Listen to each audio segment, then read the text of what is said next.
که یو ښځه رنګ ناخون ووهي او بیا غسل وکړي نو بعضې وایي چې غسل یې څه وایي ده نه کیږي او کافر کیږي هم او نکاح هم نه نکاح خرابیږي او نه کافره کیږي و غسل نه صحیح کیږي. غسل صحیح جلا مسله ده، کفر جلا مسله ده. نه کافر کیږي نعوذ بالله ښځه په دې باندې، نه په دې باندې نکاح خرابیږي.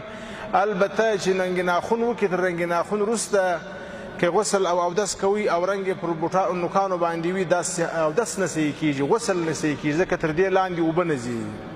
تاسې وختي وفرمایل چې د چا څخه په غسل کې خوله او پوزه کې اوبه پاته شي یعنی ترې هېرې شي بیا وروسته ورته یادې شي یعنی څومره وخت پورې اوبه په پزه او خوله کې اچولی شي.